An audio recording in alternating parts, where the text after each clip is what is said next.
রাসূলকে বলতেন, ইয়া রাসূলুল্লাহ, আপনি কি লক্ষ্য করেছি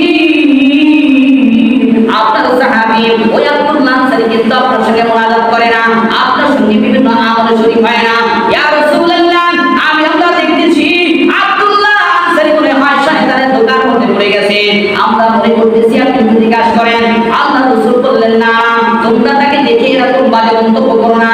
আমার সাহাবী আব্দুল্লাহ আনসারী কোন শয়তানের দোকার মধ্যে পড়ে নাই, আমি তার কাছে শুনবো তার সমস্যাটা কি।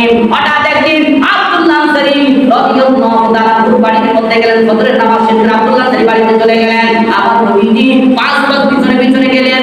আমার নবীজি ডাক দিয়ে বলেন, আসসালামু আলাইকুম ওয়া রাহমাতুল্লাহ। একবার বললেন, দুইবার বললেন, তিনবার বললেন, কোনো সাড়া পায় নাই।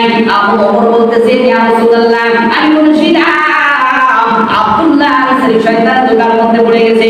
নবী বলে, না না, আমার সাহাবী আব্দুল্লাহ আনসারী শয়তানের দোকার মধ্যে পড়ে নাই। নবী আমার বাড়ি থেকে বের হইয়া দরজার দিক দিয়া গেটের দিক দিয়া উল্টা ফিরে মদিনায় মসজিদে নববীর মধ্যে চলে আসতে লাগলেন। হেঁটে আসতেছেন, পিছন দিক দিয়া আব্দুল্লাহ আনসারী ডাক দিয়ে বলতেছেন, ইয়া রাসূলুল্লাহ, ইয়া হাবিবাল্লাহ, নবীজি আপনি আমাকে ডাকছিলেন, আমি ডাকের সাড়া দেই না। ইয়া রাসূলুল্লাহ, জানেননি আপনি যখন আমাকে ডাকছিলেন, ইয়া রাসূলুল্লাহ, ওই সময় আমি আব্দুল্লাহ আনসারী করতে বলতেছিলাম, আমার বিবি আমার কাপড়টা নিয়ে নামাজ পড়তেছিল, তার নামাজ শেষ হই নাই, এই জন্য আমি আসতে পারি না। ইয়া রাসূলুল্লাহ, ও নবীজি আপনি মনে কষ্ট করিয়েন না, আমি আব্দুল্লাহ আনসারী নামাজের জন্য আমার বিবির নামাজটা শেষ না হতে হতে আমি কেমনে আসি, এই জন্য আপনার রহমাতুল লিল আলামিনের সালামের জবাব আমি দিতে পারি নাই। বলেন আল্লাহু আকবার।